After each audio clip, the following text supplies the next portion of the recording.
hierarchy. In this part of the book a description will be given only of those beings which I contacted personally a long time ago, either by evocations or by mental wandering to the various planes and spheres, for to describe all the beings of the entire hierarchy is something quite impossible.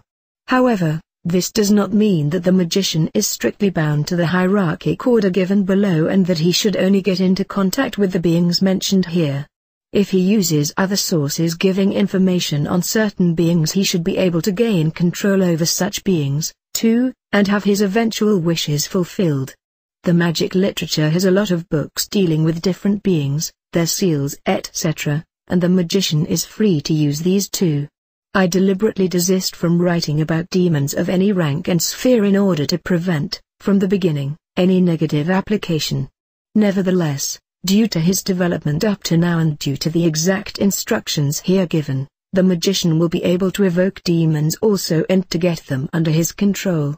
Apart from that, many a work of magical literature, be it an ancient or a modern one, will offer him further information on demons of various spheres, of their faculties, seals, etc. The magician will be able to place any being, positive or negative, into its correct order of the relevant zone or sphere according to the hierarchy laid out here. The beings mentioned here are known only to a few initiates who have her connections with them, therefore the magician may, if he likes, use this hierarchy for his work. If he gets into contact with any being during his mental or astral wandering, he is able to name at once the sphere from which this being comes. In cases like these, the esoteric synthesis of astrology as well as the Kabbalah with its analogies will serve him well. A person knowing much about Kabbalah will give at once the right name to a being judging from its qualities, color, etc. without being deluded by the possibility that the being might, at that moment, be given another name than its usual one. The magician knows that the name is actually the mirror of the being's true fundamental qualities. Each seal, which actually represents the being's fundamental qualities, is used in the magic of evocation to call the relevant being, by the help of its sigil, into the triangle in front of the circle. After the operation the seal may be destroyed. In this case, if the seal was drawn on a piece of blotting paper soaked with a fluid condenser with the corresponding planetary color, the seal is destroyed in its elements in a manner which depends on the element to which it has reference. Thus seals of beings of the fire and air principle are to be burnt, seals of beings of the water principle must be torn to pieces and thrown into flowing water, seals of beings of the earth principle must be buried. Furthermore, beings may be called by talismans.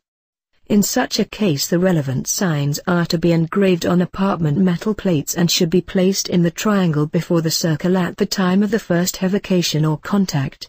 The being evoked must then acknowledge this seal and get into contact with it, that is with its relevant sphere, by itself. Such a seal need naturally not be destroyed, but can be put away with the being's consent. If the magician wants to contact the being in order to see it in his magic mirror, or if he wants to have it fulfill a certain wish, he needs only to take the seal into his hand.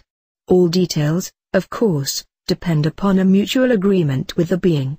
Years ago I used to take a seal with a certain being's character engraved on it in one hand, and with it draw the sigil in the air in a magical, i.e., three-dimensional, manner.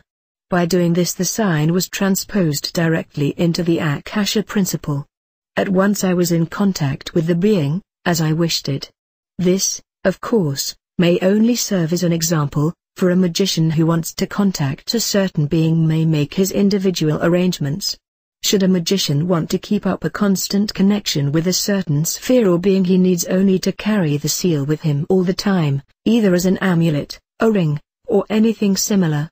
However, it is not wise to wear an amulet for a long time with the sign of a being, for the magician would become too dependent on the being and could lose his equilibrium and magical authority.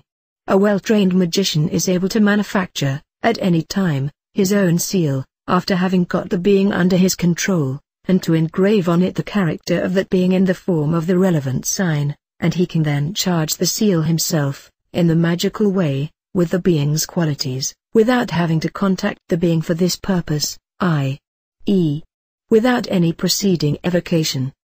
The charging of the seal has to be carried out in the way indicated in Initiation into Hermetics in the chapter dealing with the charging of talismans.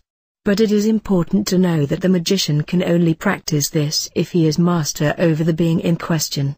If he carries out this practice though he has not full control over the being, he puts himself into immediate connection with the being's character and sphere regardless of his wishing to do so or not. The magical charging of seals in talisman shape may therefore not be carried out, unless the magician has already become absolute master of the being or intelligence by magical evocation. Now I am going to introduce the hierarchy of spirit beings, one after the other, and will name some beings and intelligences of every sphere. This may serve as a guide. As already mentioned, each sphere, according to our measurements, is inhabited by millions of beings, all of which have different ranks due to their different qualities and each are given certain ranges of influencing power. I have set under individual chapters the beings and intelligences with which I have maintained personal contact. Apart from these, I have also dealt with many others of the most diverse spheres, but the ones mentioned below may serve the magician well as guiding principles for magical evocations, for it must eventually be left to him to compile his own hierarchy of beings he gets into contact with by transposing his consciousness into one sphere or the other.